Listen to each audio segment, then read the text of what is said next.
नमस्कार, स्वागत है आपका न्यूज स्टेट पर। मैं हूं आपके साथ अनुराग सिंह। बुलेटिन की शुरुआत करते हैं छत्तीसगढ़ की सरकार के साथ छत्तीसगढ़ के आम लोगों के लिए आज का दिन बेहद खास है।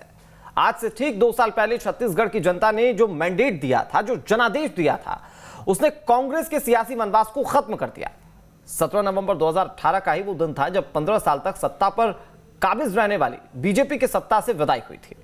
अपने वायदे के मुताबिक बघेल सरकार ने जनता से कई वायदे पूरे किए। बघेल सरकार के कामकाज से कितनी खुश है जनता, आम लोगों की उम्मीदों पर कितना खरा उतर पाई है सरकार, और अब सरकार के सामने चुनौतियां क्या हैं, इन तमाम मुद्दों पर आज विस्तार से हमारे इस खास कार्यक्रम में चर्चा करेंगे। लेकिन सरकार के अब तक के कामकाज को लेकर एक छोटी सी रिपोर्ट हमने तैयार की है, वो रिपोर्ट जरा देखिए। भूपेश बघेल सरकार के 2 साल पूरे। बघेल सरकार योजनाओं की रही भरमार। 2 सालों में कितना बदला छत्तीसगढ़, आम लोगों की उम्मीदों पर कितना खरा उतरी सरकार। छत्तीसगढ़ की भूपेश बघेल सरकार ने आज अपने 2 साल पूरे कर लिए हैं। 17 दिसंबर 2018 को छत्तीसगढ़ में कांग्रेस की सरकार बनी थी। कांग्रेस को 15 साल बाद प्रदेश में फिर से सत्ता मिली थी। भूपेश बघेल के सिर मुख्यमंत्री का ताज सजा। इन बीते 2 सालों में सरकार की पूरी कोशिश देसी छवि अपनाने की रही। बीते 2 साल में प्रदेश में गढ़बो नवा छत्तीसगढ़ के नारे की धूम रही। 2 सालों में सरकार ने प्रदेश को एक नई दिशा और दशा देने की भी पूरी कोशिश की। नरवा गुरुवा घुरवा बाड़ी योजना हो, गोधन न्याय योजना हो या फिर राजीव गांधी किसान न्याय योजना, अपनी योजनाओं से सरकार ने साफ कर दिया कि उसका पूरा फोकस शहरी के साथ साथ ग्रामीण अर्थव्यवस्था पर भी है। आइए आपको बताते हैं कि इन 2 सालों में सरकार ने किन किन योजनाओं को लागू किया। छत्तीसगढ़ की प्रमुख योजनाएं: मुख्यमंत्री वार्ड कार्यालय योजना। नगरीय निकायों के वार्डों में वार्ड कार्यालय शुरू किए गए। वार्ड कार्यालय में कई तरह की जन समस्याओं का निराकरण होता है। छत्तीसगढ़ पढ़ई तुम्हार दुआर योजना। योजना का उद्देश्य हर वर्ग के बच्चों को शिक्षित करना है। पोर्टल पर पहली कक्षा से 10वीं तक के पाठ्यक्रम और विषय सामग्री उपलब्ध है। वेबसाइट पर 22 लाख से ज्यादा स्कूली बच्चे और 2 लाख से ज्यादा शिक्षक जुड़ चुके हैं। गोधन न्याय योजना। ग्रामीणों, किसानों और पशुपालकों को लाभ पहुंचाने के लिए योजना।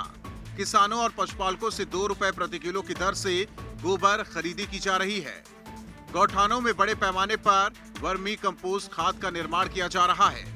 योजना से गांव के लोगों को रोजगार और आर्थिक लाभ मिल रहा है। कांग्रेस को छत्तीसगढ़ में जीत दिलाने में घोषणा पत्र की भी अहम भूमिका थी। कर्ज माफी के वादे ने कांग्रेस को काफी हद तक सत्ता की चाबी सौंप दी थी। सरकार बनते इस दावे पर काम भी किया गया और सरकार भी कर्ज माफी को अपनी बड़ी उपलब्धि मानती है। शपथ ग्रहण के तत्काल पश्चात माननीय मुख्यमंत्री जी मंत्रालय में बैठने के बाद सबसे पहला काम उन्होंने किया, जो वायदे हमने छत्तीसगढ़ के किसानों से किया था कर्ज माफी करने का, 9,000 करोड़ रुपया से अधिक की राशि कर्ज माफी का तत्काल पहले दिवस ही छत्तीसगढ़ के किसानों को तोहफा दिया गया। उसके साथ ही साथ लगभग 1,500 करोड़ का जो कालातीत ऋण था, डिफॉल्ट लोन, उसको भी सिंगल टाइम सेटलमेंट करके माफ करने का निर्णय छत्तीसगढ़ सरकार ने किया। सरकार भले ही घोषणा पत्र के अधिकतर दावे पूरे करने का दावा करे, लेकिन मौजूदा और आने वाले दौर में सरकार के सामने कई चुनौतियां भी हैं। नक्सलवाद को काबू करना सरकार के लिए सबसे बड़ी और अहम चुनौती है। देश में कांग्रेस की सिमटती जमीन के बीच छत्तीसगढ़ उम्मीदों की नई किरण के तौर पर उभरा है। सरकार की मजबूती बनी रहे, इसके लिए सबको साथ लेकर चलना बेहद जरूरी है और इसमें सरकार कितना कामयाब होगी ये आने वाले वक्त में तय होगा। लेकिन उससे पहले फिलहाल सवाल ये उठ रहे हैं कि बीते 2 साल में कितना बदला छत्तीसगढ़। छत्तीसगढ़ में सुरक्षा व्यवस्था पर क्यों उठते हैं बार बार सवाल। क्या आम आदमी की उम्मीदों पर खरा उतर रही है सरकार। नक्सलवाद को काबू में करने का क्या है सरकार का प्लान। अब किस राह पर बढ़ रहा है छत्तीसगढ़। Team news state. पिछले 2 सालों में छत्तीसगढ़ ने कितना विकास किया, सरकार की विकास को लेकर नीति क्या रही और किन मोर्चों पर सरकार विफल रही, ये छत्तीसगढ़ की जनता बहुत अच्छे से जानती है। लेकिन एक छोटा सा रिव्यू करने की कोशिश करेंगे। विपक्षी दलों के भी कई नेता हमारे साथ हैं और साथ ही साथ हमारे साथ अटल श्रीवास्तव जी भी जुड़ेंगे, जिनसे हम समझने की कोशिश करेंगे। आदित्य नामदेव भी हमारे साथ जुड़ गए। एक बार उनका तारुफ एक एक करके आपसे करवा दे। राजीव चक्रवर्ती जी बीजेपी की ओर से, अटल श्रीवास्तव जी कांग्रेस की ओर से जुड़ेंगे, राहुल रावफी साहब हमारे साथ जुड़ेंगे जेसीसी की ओर से और आदित्य नामदेव हमारे साथ जुड़ गए। सभी मेहमानों का बहुत बहुत स्वागत। शुरुआत आदित्य आप ही से कर लेते हैं, क्योंकि अगर छत्तीसगढ़ सरकार के 2 साल को रिव्यू करना हो तो आपसे बेहतर कोई नहीं बता पाएगा कि इन 2 सालों में सरकार ने जमीनी स्तर पर काम क्या किया, इन 2 सालों के सरकार के मोर्चे पर कहां पर कमियां रह गई या खामियां रह गई जहां पर सरकार को कामकाज करने की जरूरत है। लेकिन एक चीज जिससे मैं शुरुआत करना चाहूंगा, सरकार ने जो नरवा गरवा घुरवा बाड़ी, ये जिस एक नारे के साथ सरकार ने अपने कामकाज को शुरू किया था, सरकार उसमें 2 साल में कहां कामयाब हो पाई है? क्योंकि उसमें छत्तीसगढ़िया संस्कृति, वहां के संसाधनों के इस्तेमाल की बात कही गई थी। क्या सरकार उस दिशा में अग्रसर है?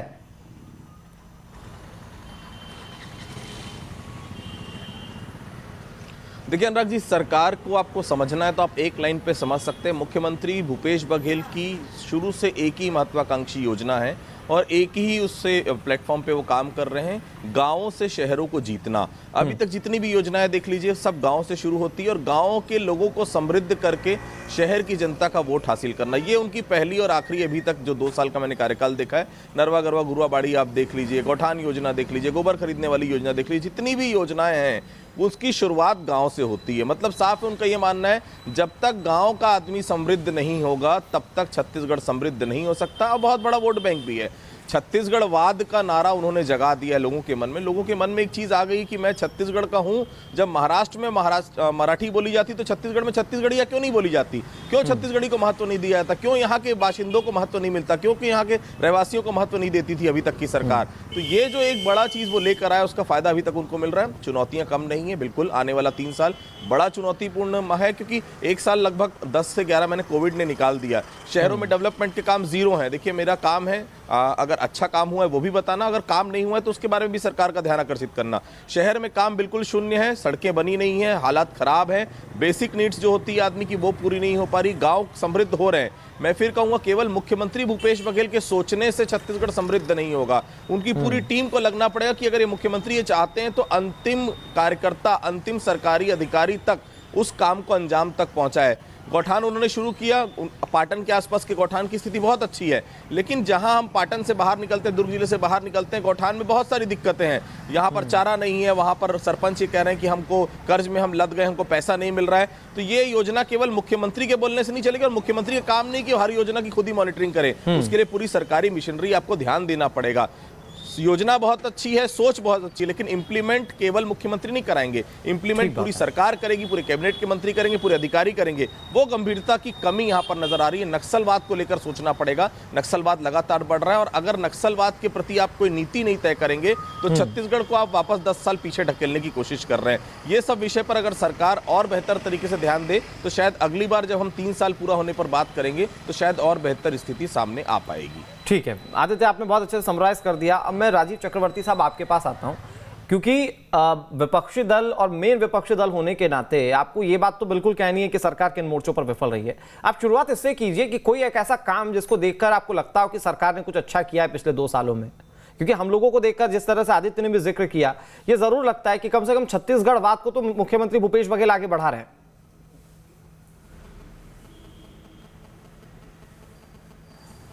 जी नहीं, देखिए अगर भारतीय जनता पार्टी रचनात्मक विपक्ष की भूमिका में रहती है, अगर ये 2 साल में कोई अच्छी बात रहती तो निश्चित रूप से हम कहते हैं, लेकिन बहुत खेद के साथ कहना पड़ रहा है अनुराग जी, छत्तीसगढ़ 2 साल में अपराध का गढ़ बन गया है।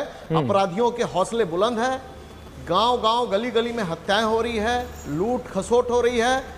और जो गंगा माँ की कसम खाकर छत्तीसगढ़ की सरकार ने कहा था कि हम किसानों को बोनस देंगे, किसानों को भरपूर अन्न का दाम देंगे, शराबबंदी करेंगे, सबसे पहले तो मैं कहना चाहूँगा कि ये सनातन धर्म की बिल्कुल उपेक्षा करते हैं। गंगा माँ की झूठी कसम खाकर यहाँ पर उल्टे शराब की नदियाँ बह रही है। कोविड काल में सारे दुकानों को बंद कर दिया गया था, सरकारी संरक्षण में शराब दुकानें खोली गई और चोरी छिपे बड़े बड़े होटलों से शराब की बिक्री की गई। इससे शर्मिंदगी की कोई बात नहीं हो सकती। और जो सबसे बड़ी बात है, आबकारी घोटाला चल रहा है प्रदेश में, ये जनता जानती है।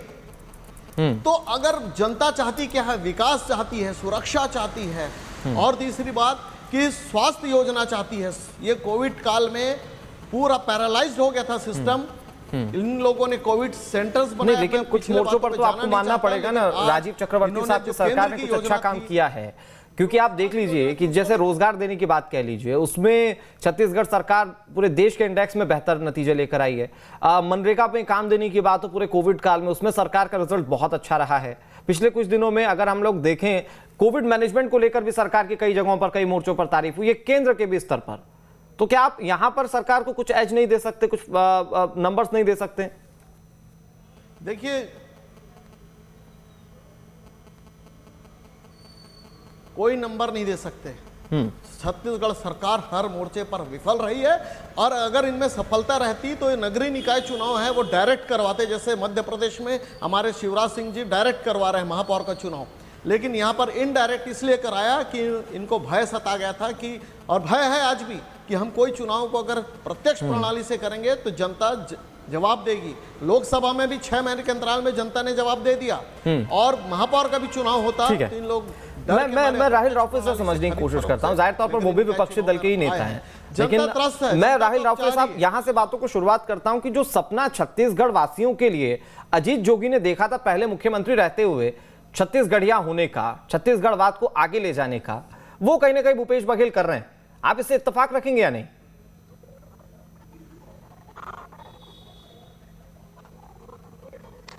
मैं इत्तेफाक नहीं रखूंगा, क्योंकि छत्तीसगढ़ सरकार और यहाँ छत्तीसगढ़ियों का हित कहीं भी नहीं दिख रहा है, केवल छत्तीसगढ़ियों का अहित ही अहित हर जगह दिख रहा है। क्योंकि 2 साल के दरमियान में छत्तीसगढ़ सरकार ने पूरे प्रदेश को शराब की मंडी में तब्दील कर दिया है। इनका घोषणा पत्र था कि छत्तीसगढ़ में शराब बंदी करेंगे। आज पूरी सरकार छत्तीसगढ़ में जगह जगह शराब के व्यवसाय को बढ़ाने में, फलाने फूलने में और नए नए इसके मार्के इजाद करने में लगी हुई है। हम छोटे से बड़े हुए छत्तीसगढ़ के अंदर में हमने कभी इतनी बड़ी संख्या में भीड़, जिसको मेला बोला जाता था, वैसा मेला आज हमको छत्तीसगढ़ की हर शराब दुकान के सामने देखने मिल रहा है। इतनी भीड़ तो हमने आज तक कभी नहीं देखी। हमने बहुत सरकारें देखी है, कांग्रेस की, बीजेपी की, हर सरकार देखी है, लेकिन इन 2 सालों में इतनी भीड़ तो हमने कहीं नहीं देखी है। प्रदेश में हर जगह जहाँ देखिए रोड में पूरे कचरे फैले हुए हैं, वो पूरे शराब के डिस्पोजल पड़े हुए हैं। और युवा जो है, युवाओं को तो रोजगार मिल नहीं रहा है, आउटसोर्सिंग यहाँ पर चालू है। स्थानीय लोग, स्थानीय मजदूर, किसान, छत्तीसगढ़िया जो है पलायन करने के लिए मजबूर है। और जो युवा यहाँ बचे हैं वो शराब दुकानों के सामने में, चखना सेंटर लगाने में बेचारे लोग मजबूर हैं। यहाँ के नौजवानों को नौकरी तो मिल नहीं रही है, तो यहाँ का पढ़ा लिखा जो युवा है वो गोबर बीनने में लगा हुआ है, गोबर इकट्ठा करके अपना जीवन यापन कर रहा है। यहाँ पर देखिए, यहाँ पर शिक्षा कर्मी परेशान है, और यहाँ पर मैं आप दोनों की बातों को लेकर, आदित्य आपने बहुत ध्यान से सुनी होंगी, दोनों राजनीतिक पार्टियां जिस तरीके से शराब माफिया या फिर तमाम दूसरी बातों को लेकर सरकार पर निशाना साध रही है। क्या असल में सरकार के सामने चुनौतियां यही हैं? क्योंकि इन स्तर पर काम रातों रात तो नहीं हो सकता। शराबबंदी को लेकर जो सवाल पूछा जा रहा है वो सवाल हम भी सरकार से पूछते हैं कि जब आपने अपने मैनिफेस्टो में इसका जिक्र किया तो आप शराबबंदी क्यों नहीं कर पा रहे? लेकिन सरकार की तरफ से एक वाजी बात कही जाती है कि वहां पर क्या लोग इसके लिए तैयार हैं? तो क्या चुनौतियां दरअसल यही हैं कि विपक्ष जो है छोटी छोटी चीजों को लेकर भी इतना ज्यादा सरकार को क्वेश्चन करेगा तो सरकार को वहां पर जवाब देना मुश्किल हो जाएगा?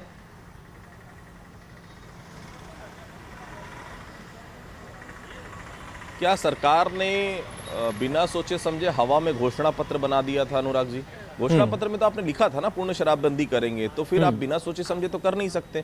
आपको ये मालूम है आप सरगुजा और बस्तर में आप शराबबंदी नहीं कर सकते, ठीक है, क्योंकि आदिवासी इलाका है, वहाँ शराब के अगर आप बंद कर देंगे तो वहाँ पॉसिबिलिटी है भी नहीं कि आप बंद कर पाएंगे, लेकिन मैदानी इलाकों में तो कर सकते हैं। सरकार इंतजार कर रही 4 साल पूरा होने का, 4 साल जैसे ही पूरा होगा सरकार शराबबंदी की घोषणा करेगी 2 साल का जो बचा हुआ बोनस है जो भारतीय जनता पार्टी ने अपने शासनकाल में देने का वादा किया था लेकिन नहीं दिया, कांग्रेस ने घोषणा पत्र में कहा था कि हम 2 साल का बचा हुआ भी बोनस देंगे, वो पूरा बोनस दिया जाएगा। 15 क्विंटल जो धान खरीदी कर रहे हैं उसको 20 क्विंटल करेंगे। ये 3-4 बड़ी योजनाएं सरकार ने पहले से तैयार करके रखी कि 4 साल जैसे ही होगा, 5वें साल मतलब अगले साल चुनाव में जाने के लिए ये महत्वपूर्ण चीजें रहेंगी जिसके चलते हम दोबारा सत्ता में वापसी कर लेंगे। तो क्या घोषणा पत्र केवल सत्ता में वापसी के लिए बनाया जाता है? ये तो बड़ा प्रश्न है खुद सरकार के सामने।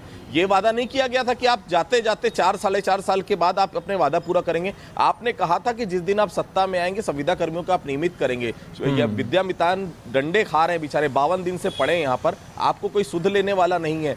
लगातार बलात्कार रेप की घटनाएं बढ़ रही हैं, आपको कोई सुध लेने। कवर्धा जैसा छोटा सा जिला इतना ज्यादा व्याकुल है पूरी घटना को लेकर, आज पूरा घेराव है एबीवीपी का उसी के चलते। एक बच्ची के साथ गैंग रेप होता है और पुलिस उस पूरे मामले को कहीं ना कहीं रफा दफा करने की कोशिश करती है। ये सब चल क्या रहा है? ये सरकार से उम्मीद किसी को नहीं थी। सरकार को बहुत सारे मोर्चों पर बहुत ज्यादा काम करने की जरूरत है और केवल ये नहीं कि चुनाव पे जाना इसलिए आपने घोषणा कर दी और आने वाले समय में लोग उससे आकर्षित होकर आपके पास आ गए। पिछली बार हो गया ऐसा, हर बार ऐसा नहीं होगा। जनता कॉन्क्रीट काम देखना चाहती है, जनता भुलावे पे नहीं आएगी। आपको जो भी करना है आपको ठीक है, लेकिन इन तमाम मुख्य बातों में राजीव चक्रवर्ती साहब, आपको नहीं लगता कि आप सरकार को घेरिए, जिन बातों को आप घेरना चाह रहे हैं, बिल्कुल विपक्ष का काम है, आप मजबूत विपक्ष की भूमिका निभाइए, लेकिन पूरी डिबेट में नक्सलवाद को लेकर एक भी बात आपने नहीं कही।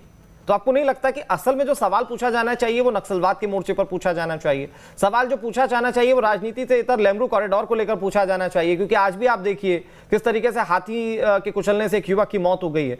तो असल मुद्दे तो ये हैं। तो क्या ये राजनीतिक माइलेज ना मिलने की वजह से साइड है, या विपक्षी दल इनके बारे में सोच भी नहीं पा रहा है?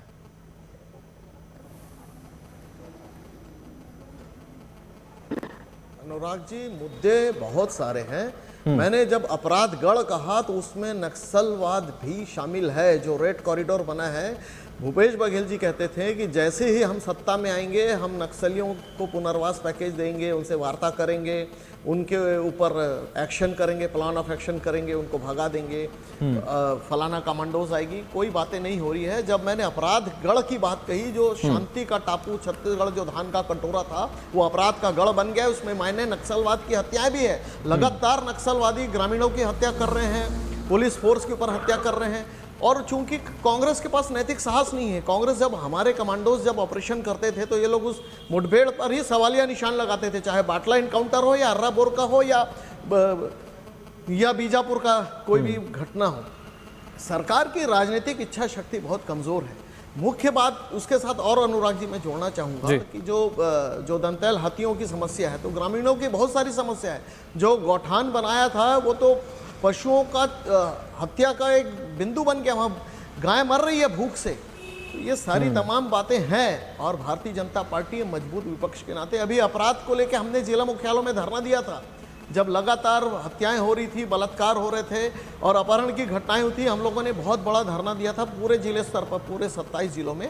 भारतीय जनता पार्टी सजग है और जनता के इन सारे तमाम मामलों को लेकर हम विधानसभा में भी आवाज उठाएंगे और सड़कों से तमाम जगह पे हम इस मामले को लेकर जनता। ठीक है, लेकिन बात बेहतरी की होनी चाहिए, बात छत्तीसगढ़ के उत्थान की होनी चाहिए। और आने वाले 3 साल बहुत सारे चैलेंजेस भूपेश सरकार के लिए लेकर आएंगे। लेकिन राहिल राउफी साहब, अगर जेसीसी-जे के टर्म्स में बात करें, क्योंकि एक विपक्षी दल की भूमिका आप लोग भी निभा रहे हैं और क्षेत्रीय स्थानीय दल हैं आप लोग, तो जाहिर तौर पर बहुत अच्छे से वहाँ के मुद्दे अच्छे तरीके से समझ भी रहे होंगे। कुछ मुद्दे मिलते जुलते आप लोगों ने बीजेपी के खिलाफ उठाए थे 2018 के विधानसभा चुनाव में। उनमें एक मुद्दा था भ्रष्टाचार का।